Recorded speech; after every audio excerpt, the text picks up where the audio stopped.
Let's see if we're making any sound, and then let's take off. Let's go. We can hear the coffee machine in the background. You may not be able to. Yes, we are. Okay. 5, 4, 3, 2, 1.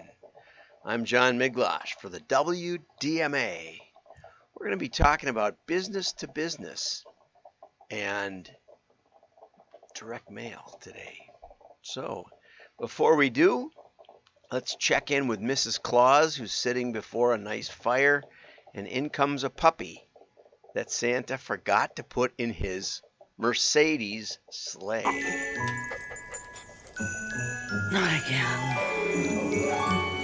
And here's Santa with his team of Mercedes horses, or reindeer. And the little girl was hoping for a puppy. For the gifts you won't forget. Happy holidays from Mercedes-Benz. Puppy. Okay. So that was cute, and I always like when they fit them into 30 seconds. That's my favorite, all right? You knew that, right? Okay, so let's get over to, now this is, oops, I'm on the wrong page here. If you knew all the pages I was playing with, you wouldn't believe it. Anyway, Ray Schultz points out that Black Friday sales were flat, and Sunday is the new Friday. Now, they weren't that flat. And I don't always go 100% with my old friend Ray, but this is a kind of a mysterious article. It says e-commerce brands sent 50% more emails during Black Friday weekend year over year. And I thought to myself, I didn't see that many more. I don't know. And at least those working with active campaign. And the big question mark on this article is, well, what percent is that? Probably 1% or something.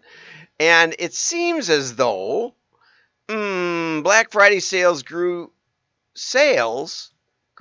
by only 3%, while completed order revenue decreased by 7%. A lot of times revenue means gross margin. I don't know what it means here. Revenue can mean a lot of things. Net profit. It can also mean revenue per order. Is that average order or is that margin? Not sure. But in contrast, Sunday, the total recovered orders, what the heck is that? I've never seen that in an accounting report. Recovered orders, and it might be something, compared to recovered order total revenue, increased by 171%. And then Ray says, then Ray quotes Jason Vandervoom, who I'll reach out to, of course, founder and CEO of Active Campaign, which I've never heard of until this moment. And competition is higher than ever this year. Is higher than ever this year when it comes to fighting for consumer loyalty. And I'm not sure, isn't loyalty something that's given that you don't necessarily fight for? If you're fighting for it, it's a quid pro quo, whereas loyalty is much more of a devotion. I'm loyal to the king, whether he's a schmuck or not. Right? Isn't that true? The king is dead, long live the king. Okay, and we all kneel down. Not that I ever have, but that's what you see on the movies. Okay, so I'm not sure about the value of this article, even in terms of an overall trend. Anyway, but I wanted to put it in there just to show you how reporting can make something very meaningless, depending on what is meant and what is said. Our company's second-guessing branded swag as gifts. Now, I can look around and I can probably find more than a few imprinted items. This is from Uline. Uline was the founders of Pabst Brewery. That's one. I can see a creative mug from Carol Worthington Levy. Oops, it's on this side. I've got a mug. I like mugs a lot because there's a utility to them. I've got a Direct Mail 2.0 mug here in my hand. I was gonna grab an Epsilon black notebook that they gave me because it was black on black. The Epsilon was embossed. It's very classy. I think I had it for a year before I realized or remembered that I got it from Epsilon, which is one of the downsides of that. But anyway, there's a lot of swag in the world, and some of it goes to landfills. About 1/3 of respondents said, of more than 1,000 respondents said they keep their company's brand. Now, this is their company. I'm not too familiar. I have a few Miglash marketing items. I have to admit, there's some golf balls down here I could grab. I've never done any WDMA. I'm not going to go over and grab it because it'll take me a little bit. But there's a few golf balls in my putting surface down there. But is it 1/3? People say 1/3 keep the stuff and wear it publicly. Another third say they only wear it in private. Like I get T-shirts, and a lot of times they make very nice sleepwear. Oracle gave me a whole bunch of them, like 5 or 6, and they're very silky and they're very nice. I'll have to look up. I'll have to look up who at Oracle gave them to me. They're getting a little thin. But I'm giving Oracle a plug today because they gave me T-shirts, right? And so I wear them a lot, and a third said they wear it privately, like the pajamas. A third say they throw them away or give them away, about split in half. Okay. But, having it be something of value, I think, is important. I think that's a way to get it used and to get. The point is that you get the recipient to think fondly of you in some way, to fight for that loyalty, quid pro quo. And so this is an interesting article full of thoughts. Leo Friedman from iPromo said that during COVID, the whole gifting industry blew up. There's another, if you said, John, your car blew up, that wouldn't sound like good news. I'm not sure if this is good or bad news. No idea what this means. This is a throwaway line. And there's also been a huge swing tied toward gifts being eco-friendly and meaningful. Really the test for me isn't so much that. If it's not meaningful and it's, if it's not useful, then it's not going to have a whole lot of life, right? But anyway, there's a lot of suggestions in here, and in the gifting industry, we always would say, well, more expensive is always better. You might want to give a more expensive item. But the truth is that inexpensive items can work really well. I told you the story of the imprinted Band-Aid that we send out to thousands and thousands of our customers. And that was a big hit, actually. Imprinted Band-Aid with our little logo on it. It wasn't the kind of thing we were going to fill a landfill with, but it did get attention. Okay, now here's where we're going to switch gears. The Milwaukee Bucks. So here's a Wisconsin, we'll call it a Wisconsin company. They needed to find a new sponsor. Harley Davidson dumped them, and for like $1 million or something. And they needed to find another $1 million sponsor for the logo on their uniform, which tells you what that costs, what's that worth. You see those when you watch it on the highlights. And direct mail. Look at this. And I have one of those alerts whenever the word direct mail is used in a story. That's how I found it. But I couldn't find the author. But anyway, so and a computer reads the article. If you want to listen to the article, it's just a computer's voice. Okay, but what happened was they wanted to convince CMOs. They wanted to reach out to CMOs. There were 24 CMOs that they wanted to reach out to. I'm not sure why they picked those 24. Could have been more than that, but they were Lowe's, and they were Motorola, and I don't recognize them all, I have to admit. But what they did, they decided to leverage the global appeal of their star forward, Giannis Antetokounmpo. They created 24 global brand chief marketing, or they created a list of 24, only 24 chief marketing officers. Okay. And my goodness, they got a 20% order rate on this campaign. I'm sure they got 100% open rate, but they ended up with Motorola coming through as a big sponsor, and then a couple of more, 4 more, that's 5 out of 24, also signed up for something. So Milwaukee is a small market team from a 3-tier city. That's not very. In the original article, incidentally, Milwaukee was only a 2nd-tier city. But the drum here decided, author unknown, the drum decided to knock us down a peg, even though we won the national championship, not last year, but the year before. And they wanted to showcase the global footprint of the Milwaukee Bucks. They were having, here they said it again, Milwaukee is considered a 3rd-tier team. I don't think they're considered a 3rd-tier team since they, went pretty well in the playoffs, and I think they won, I don't know if they won the division, but they won the whole thing, the whole banana 2 years ago, a year and a half ago. And so, come on, hey, give me a break. The drum doesn't like Milwaukee. Man, I'm going to have to tag them. Okay, so they wanted to help these CMOs understand the size of the Bucks' global footprint.